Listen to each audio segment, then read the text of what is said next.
هله بچې شابه چې څه کالي مالي پیسې در سره شابه راغونډه کې ما ګورې دروغجن کوی نه زنانه و خپل کالي د غاړو غوږونو نه کوز کړه او چې څه پیسې وادله خو چې دی خامخا بنده ډولې دي ځان سره پیسې میسې هر څه یې راغونډ کړه لغلولی یې ورکړه راغی باباجي ولې وایي دا تاسو تر ما ویلي چې هر څه به درکوو دا یو ماشوم یې د خپلې والې غوږ کې پټې کړی هم یې ترې راواغېستې دا موبایل یو ځل یې خپلوانو کې واده زنانه ورته وایي مولانا لطف الله سپین ګیري ملا دی ورته وایي باباجي موږ به واده له ځو ته به راسره ځې خو د کور نه زنانه چې د بار نه وې راوتې ډېره ښه ده ټانګې یې وله ونیو پخوا ټانګې یې وله ونیو هغوی غریبانانو واده له چې بنده ځي جامې هم خشته واچوي او کالي مالي واچوي جینکۍ دي ماشومان واړه هم دي او لوی هم دي ټانګه کې کېناستل او دومره حیا وه چې د ټانګې نه شاته څادر راته وکړو های های څه ښکلی ژوند د حیا و د پردې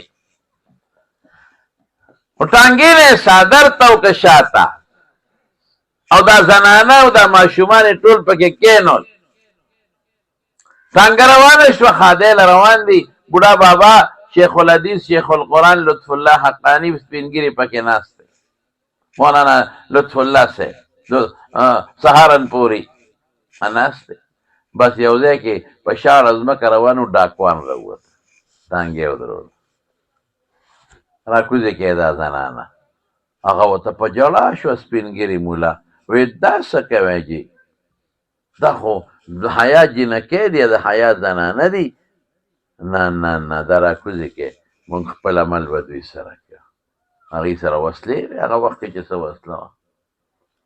او ورته په ژړا شوې ده خدای ظالمانو دا خو هغه زنانه دي چې د دوی پړونې هم چا نه دي لیدلي دا خو هغه زنانه دي چې دوی د کور نه بهر راوتې نه دي ای ظالمانو دا د قرآن شریف استادانې دي د نیم کلي استادانې دي او د خدای قرآن خلکو ته ښایي رحم وکړئ را باندې د دې پیزار چا اوسه پورې نه دي لیدلي د دوی لاسونه چا اوسه پورې نه دي لیدلي تاسو نه ګورئ چې داسې په پرده مې را روانې کړي دي دا ټولې د الله د قرآن استادانې دي او د الله قرآن ښایي بچو ته ډېر شاګرد د خدای خاطر وکړئ رحم وکړئ پیسې به درله درکړو چې تاسو وایئ چې څه دي خو زما د دې زنانو د دې لوڼو انګیندو حیا به نه دی غلو ډاکوانو وړه کې هم رحم راغی وایي به ټیک ده خو دروغ به نه وایي چې څه غونډ راکړې یعنې موږ په خپله تلاشیلو وایي نه نه چې څه هله بچې شابه چې څه کالي مالي پیسې در سره شابه راغونډه کړې ما ګورې دروغجن کوی نه زنانه و خپل کالي د غاړو غوږونو نه کوز کړه او چې څه پیسې وادله خو چې دی خامخا بنده ډولې دي ځان سره پیسې میسې هر څه یې راغونډ کړه لغلولی یې ورکړه وی باقی څه پاتې خو نه دي ګنې موږ له ټول کوو نه نه نه خدای خاطر وکړئ د دې پرده بنالی اسم بچې هغه مولانا صاحب خپلو لوڼو ته وایي انګیندو ته بچې څه خو د سره پاتې نه دي نه بابا هر څه م وله ورکړه ولې دروغ ګناه ده ښه هر څه م ورکړه غلو هر څه واخېستل ټانګه روانه شو چې روانه شو یو ماشومه نوسی وه وی بابا وی الحمد شکر دی وی زما والی خو پکې بچ شوې ماشومه ولې بچې تا ته چې ما وایي چې هر څه راوالی بس هماغه والی پکې ما پټې کړې اب بچ شوې هغه مولانا لطف الله سهارنپوري صاحب ټانګېوال ته ویې درو ټانګه غلو ته یې واس کړې راشئ دا والی پاتې دي راکړه بچې دا خو ته ما دروغجن کې ما خو ورته ویلي چې هر څه به درکوم هغه ماشومې نه چې والی یې ایستلې جاړي ورته بابا دا خو ما پټې کړې وې غله خو هلته پاتې شو نو بابا دا رانه ولېلې نه بچې دروغجن کېږه ما ورته ویلي چې سیدې په خپله درکوم غلو ویرېدل ویره دا ټانګه ودرېده چې دا څه چل دی څه دې ورته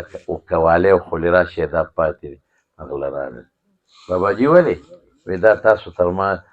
ویلي چې هر څه به درکوو دا یو ماشوم یې د خپلې والې غوږ کې پټې کړی هم یې ترې راواغېستې دا موبایل دې ته ایمان وایي ما ته زما رب وایي دروغ مه وایه زه ما ته زما رب وایي دوکه مه کوه زه کوم ما ته زما رب او زما پیغمبر وایي بې حیایي مه کوه زه کوم ما ته زما پیغمبر وایي د مشر قدر کوه نه کوم ما ته زما پیغمبر وایي د کشر په سر د رحم لاس راکاږه زه نه کوم ما ته زما پیغمبر وایي حرام مخوره دی خورم ما ته زما پیغمبر وایي چې د شاعر الله قدر کوه های های هغه کسان هغه څیزونه چې د دین نښې دي هغې قدر کوه د قرآن د بیت الله د جومات د مولا او موږ یې نه کوو دا خو د دین نښې دي اغلو رالل وی ښه باباجي والی ته واغېښتې ودرېږه باباجي اغله وی وګورئ دې بابا ته دې د الله نه دونه یریږي چې د هغه ماشوم یې د غوږ نه یې والی راوویستې او موږ له یې راکړې ماشوم ورته جاړي د هغې د ژړا پروا نه ساتي او د الله نه یریږي دروغ نه وي والی یې راکړې او موږ د خپل رب نه نه یریږو ولې دې د خدای بنده دې موږ نه یو دی به د مرګ په لاره ځي موږ به پرې نه ځو دی د الله مخلوق دی موږ نه یو یقین کوئ چې هغه ټول ډاکوان توبهګار شو مونږ کالي راواغېستله واپس یې ورکړل باباجي معافي غواړو بس او دغه ډاکوان رالل او د مولانا لطف الله سهارنپوري نه علم حاصل کو خدای ته عالمان جوړ